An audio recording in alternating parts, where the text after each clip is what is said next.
खुद ਨੂੰ किसान हतैशी कहाउण वाले पंज वार ਦੇ ਮੁੱਖ ਮੰਤਰੀ ਅਤੇ ਸਿਆਸਤ ਦੇ ਬਾਬਾ ਬਹੁੜ ਮੰਨੇ ਜਾਂਦੇ ਪ੍ਰਕਾਸ਼ ਸਿੰਘ ਬਾਦਲ ਦੇ ਮੌਜੂਦਾ ਵੇਲੇ ਧਾਰੀ ਚੁੱਪ ਨੂੰ ਲੈ ਕੇ ਸਵਾਲ ਉੱਠਣ ਲੱਗੇ ਹਨ। ਕੇਂਦਰ ਦੇ ਖੇਤੀ ਕਾਨੂੰਨਾਂ ਦੀ ਧਾਰੀ ਬਹਾਨੇ ਆਖਰੀ ਵਾਰ ਸਾਹਮਣੇ ਆਏ ਪ੍ਰਕਾਸ਼ ਸਿੰਘ ਬਾਦਲ ਉਸ ਤੋਂ ਬਾਅਦ ਰੂਪੋਸ਼ ਹੋ ਚੁੱਕੇ ਹਨ। ਹਾਲਾਂਕਿ ਉਮਰ ਦਾ ਤਕਾਜ਼ਾ ਹੈ, ਪਰ ਇਸ ਵੇਲੇ ਜਦੋਂ ਪੰਜਾਬ ਵਿੱਚ ਕਿਸਾਨੀ ਸੰਘਰਸ਼ ਦੀ ਚਿੰਨ੍ਹ ਬਲ ਰਹੀ ਹੈ ਤਾਂ ਪ੍ਰਕਾਸ਼ ਸਿੰਘ ਬਾਦਲ ਦੀ ਇਸ ਤੇ ਚੁੱਪੀ ਸਿਆਸੀ ਹਲਕਿਆਂ ਵਿੱਚ ਰੜਕਣ ਲੱਗੀ ਹੈ। ਕਿਆਸੇ ਇਹ ਲਾਏ ਜਾ ਰਹੇ ਹਨ ਕਿ ਸੱਤ ਪਤਨਾਂ ਦਾ ਤਾਰੂ ਪ੍ਰਕਾਸ਼ ਸਿੰਘ ਬਾਦਲ ਫਿਲਹਾਲ ਇੱਕ ਡੂੰਗੀ ਰਣਨੀਤੀ ਤਹਿਤ ਚੁੱਪ ਹੈ ਕਿ ਕੱਲ ਨੂੰ ਕੇਂਦਰ ਕਿਸਾਨੀ ਮਸਲਿਆਂ ਤੇ ਕਿਸਾਨਾਂ ਦੇ ਹੱਕ ਵਿੱਚ ਹਾਮੀ ਭਰ ਦਿੰਦਾ ਹੈ ਤਾਂ ਬੀਜੇਪੀ ਨਾਲ ਮੁੜ ਜੋੜ ਤੋੜ ਲਈ ਪ੍ਰਕਾਸ਼ ਸਿੰਘ ਬਾਦਲ ਖੁੱਲ੍ਹ ਕੇ ਭੂਮਿਕਾ ਨਿਭਾ ਸਕਦੇ ਹਨ। ਇਹ ਬਦਲ ਖਾਲੀ ਰੱਖਿਆ ਗਿਆ ਹੈ। ਅਕਾਲੀ ਭਾਜਪਾ ਗੱਠਜੋੜ ਦੇ ਟੁੱਟਣ ਤੋਂ ਬਾਅਦ ਸ਼੍ਰੋਮਣੀ ਅਕਾਲੀ ਦਲ ਵੱਲੋਂ ਮੋਦੀ ਸਰਕਾਰ ਵਿਰੁੱਧ ਖੇਤੀ ਬਿੱਲਾਂ ਨੂੰ ਲੈ ਕੇ ਵਿੱਢੀ ਮੁਹਿੰਮ ਦੌਰਾਨ ਦਲ ਦੇ ਸਰਪ੍ਰਸਤ ਪ੍ਰਕਾਸ਼ ਸਿੰਘ ਬਾਦਲ ਦੀ ਲਗਾਤਾਰ ਚੁੱਪ ਤੇ ਵੀ ਹੁਣ ਸਿਆਸੀ ਹਲਕਿਆਂ ਵਿੱਚ ਸਵਾਲ ਉੱਠਣੇ ਸ਼ੁਰੂ ਹੋ ਗਏ ਹਨ। ਇਸ ਚੁੱਪ ਦੇ ਕਈ ਅਰਥ ਕੱਢੇ ਜਾ ਰਹੇ ਹਨ। ਜ਼ਿਕਰੇ ਖਾਸ ਹੈ ਕਿ ਕਿਸਾਨ ਅੰਦੋਲਨ ਦੇ ਜ਼ੋਰ ਫੜਨ ਤੋਂ ਪਹਿਲਾਂ ਸ਼੍ਰੋਮਣੀ ਅਕਾਲੀ ਦਲ ਦੇ ਪ੍ਰਧਾਨ ਸੁਖਬੀਰ ਸਿੰਘ ਬਾਦਲ ਅਤੇ ਉਸ ਸਮੇਂ ਕੇਂਦਰ ਵਿੱਚ ਮੰਤਰੀ ਅਹੁਦੇ ਤੇ ਮੌਜੂਦ ਹਰਸਿਮਰਤ ਕੌਰ ਬਾਦਲ ਵੱਲੋਂ ਖੇਤੀ ਬਿੱਲਾਂ ਨੂੰ ਵਧੀਆ ਦੱਸ ਕੇ ਹੱਕ ਵਿੱਚ ਪ੍ਰਚਾਰ ਕੀਤਾ ਜਾ ਰਿਹਾ ਸੀ। ਇਸੇ ਦੌਰਾਨ ਪ੍ਰਕਾਸ਼ ਸਿੰਘ ਬਾਦਲ ਨੇ ਵੀ ਕੇਂਦਰੀ ਖੇਤੀ ਬਿੱਲਾਂ ਦੀ ਤਾਰੀਫ ਕੀਤੀ ਸੀ ਅਤੇ ਕਾਂਗਰਸ ਦੇ ਕਿਸਾਨਾਂ ਨੂੰ ਗੁੰਮਰਾਹ ਕਰਨ ਦੇ ਦੋਸ਼ ਤੱਕ ਲਾ ਦਿੱਤੇ ਸਨ। ਪਰ ਬਾਅਦ ਵਿੱਚ ਜਦੋਂ ਕਿਸਾਨ ਅੰਦੋਲਨ ਨੇ ਜ਼ੋਰ ਫੜਿਆ ਤਾਂ ਇਹ ਬਾਦਲ ਪਰਿਵਾਰ ਦੇ ਬੂਹੇ ਤੱਕ ਅੱਗ ਪਹੁੰਚੀ। ਇਸ ਤੋਂ ਬਾਅਦ ਸ਼੍ਰੋਮਣੀ ਅਕਾਲੀ ਦਲ ਨੇ ਇੱਕਦਮ ਯੂ ਟਰਨ ਹੀ ਨਹੀਂ ਲਿਆ, ਬਲਕਿ ਗੱਲ ਗੱਠਜੋੜ ਟੁੱਟਣ ਤੱਕ ਵੀ ਪਹੁੰਚ ਗਈ। ਸ਼ੁਰੂ ਵਿੱਚ ਬਾਦਲ ਨੇ ਪਾਰਟੀ ਵੱਲੋਂ ਯੂ ਟਰਨ ਬਾਅਦ ਲਏ ਨਵੇਂ ਸਟੈਂਡ ਨੂੰ ਸਹੀ ਦੱਸਿਆ ਸੀ, ਪਰ ਉਸ ਤੋਂ ਬਾਅਦ ਵੱਡੇ ਬਾਦਲ ਨੇ ਲਗਾਤਾਰ ਚੁੱਪ ਧਾਰੀ ਹੋਈ ਹੈ। ਪਾਰਟੀ ਪ੍ਰਧਾਨ ਸੁਖਬੀਰ ਸਿੰਘ ਬਾਦਲ ਅਤੇ ਸਾਬਕਾ ਮੰਤਰੀ ਹਰਸਿਮਰਤ ਕੌਰ ਬਾਦਲ ਲਗਾਤਾਰ ਹੁਣ ਮੋਦੀ ਸਰਕਾਰ ਤੇ ਨਿਸ਼ਾਨੇ ਸਾਧ ਰਹੇ ਹਨ ਅਤੇ ਪਾਰਟੀ ਬਕਾਇਦਾ ਮੁਹਿੰਮ ਚਲਾ ਰਹੀ ਹੈ। ਪ੍ਰਕਾਸ਼ ਸਿੰਘ ਬਾਦਲ ਬਿਲਕੁਲ ਹੀ ਕਿਨਾਰੇ ਹੋ ਕੇ ਬੈਠ ਗਏ ਹਨ ਅਤੇ ਕੁਝ ਨਹੀਂ ਬੋਲ ਰਹੇ। ਇਸ ਕਰਕੇ ਸਵਾਲ ਉੱਠਣੇ ਤਾਂ ਸੁਭਾਵਿਕ ਹੀ ਹਨ। ਇਸ ਚੁੱਪੀ ਕਾਰਨ ਸਿਆਸੀ ਹਲਕਿਆਂ ਵਿੱਚ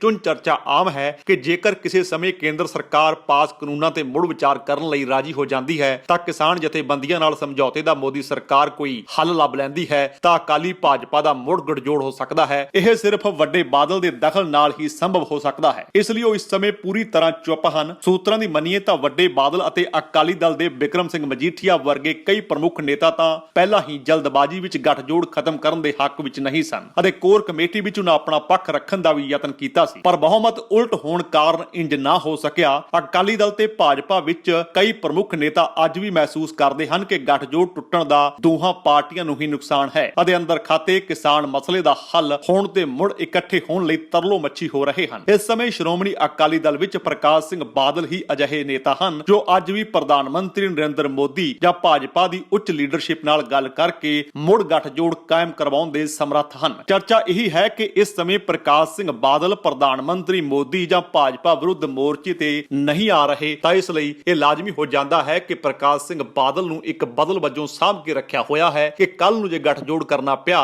ਤਾਂ ਇਸ ਵਿੱਚ ਨਿਰਣਾਇਕ ਭੂਮਿਕਾ ਨਿਭਾ ਸਕਦੇ ਹਨ। ਉਧਰ ਬੀਜੇਪੀ ਦੇ ਆਗੂ ਵੀ ਪ੍ਰਕਾਸ਼ ਸਿੰਘ ਬਾਦਲ ਬਾਰੇ ਬਿਲਕੁਲ ਨਹੀਂ ਬੋਲ ਰਹੇ। ਇਸ ਦੌਰਾਨ ਭਾਜਪਾ ਪੰਜਾਬ ਦੇ ਸੀਨੀਅਰ ਆਗੂ ਤੇ ਸਾਬਕਾ ਮੰਤਰੀ ਮਾਸਟਰ ਮੋਹਨ ਲਾਲ ਦਾ ਕਹਿਣਾ ਹੈ ਕਿ ਪ੍ਰਕਾਸ਼ ਸਿੰਘ ਬਾਦਲ ਦਾ ਗੱਠਜੋੜ ਟੁੱਟਣ ਬਾਅਦ ਵੀ ਭਾਜਪਾ ਵਿੱਚ ਪੂਰਾ ਸਤਿਕਾਰ ਹੈ ਅਤੇ ਪ੍ਰਧਾਨ ਮੰਤਰੀ ਮੋਦੀ ਵੀ ਉਹਨਾਂ ਦੀ ਗੱਲ ਨਹੀਂ ਮੋੜ ਸਕਦੇ। ਇਸ ਸਮੇਂ ਉਹਨਾਂ ਦਾ ਚੁੱਪ ਰਹਿਣਾ ਠੀਕ ਨਹੀਂ ਅਤੇ ਉਹ ਦਖਲ ਦੇ ਕੇ ਅੱਜ ਵੀ ਕਿਸਾਨ ਮਸਲਾ ਹੱਲ ਕਰਵਾ ਸਕਦੇ ਹਨ। ਇਸ ਸਮੇਂ ਪੰਜਾਬ ਵਿੱਚ ਅਜਿਹਾ ਕੋਈ ਘਾਗ ਆਗੂ ਨਹੀਂ ਜੋ ਪ੍ਰਧਾਨ ਮੰਤਰੀ ਮੋਦੀ ਨਾਲ ਸਿੱਧੀ ਗੱਲ ਕਰਕੇ ਪੰਜਾਬ ਦੇ ਸਹੀ ਸਥਿਤੀ ਸਮਝਾ ਸਕੇ। ਭਾਜਪਾ ਵਿੱਚ ਵੀ ਜਗਦੱਤ ਸ਼ਰਮਾ ਤੇ ਬਲਦੇਵ ਪ੍ਰਕਾਸ਼ ਵਰਗੇ ਦਮਦਾਰ ਨੇਤਾ ਪੰਜਾਬ ਭਾਜਪਾ ਵਿੱਚ ਨਹੀਂ ਹਨ। ਪ੍ਰਭਾਵਸ਼ਾਲੀ ਲੀਡਰਸ਼ਿਪ ਦੇ ਇਸੇ ਖਲਾ ਕਰਕੇ ਇਸ ਸਮੇਂ ਪੰਜਾਬ ਦਾ ਮਸਲਾ ਉਲਝਿਆ ਹੋਇਆ ਹੈ।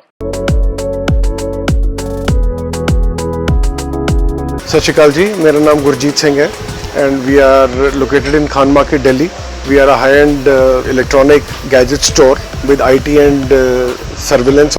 We have a team of 35 dedicated people and we are authorized for more than 60 international brands which includes Nespresso, Dyson, Devyale, Bose, Apple, Blue Air, Honeywell, to name few of our customers. Big corporate houses, business people, industrialists, politicians, they are all our customers.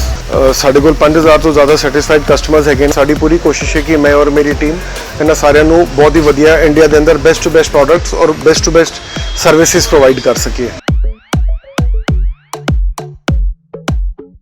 ਜੇਕਰ ਤੁਹਾਨੂੰ ਸਾਡਾ ਇਹ ਉਪਰਾਲਾ ਚੰਗਾ ਲੱਗਾ ਹੈ ਤਾਂ ਇਸ ਨੂੰ ਲਾਈਕ ਕਰੋ, ਸ਼ੇਅਰ ਕਰੋ ਅਤੇ ਸਾਡੇ YouTube ਚੈਨਲ ਨੂੰ ਸਬਸਕ੍ਰਾਈਬ ਕਰੋ।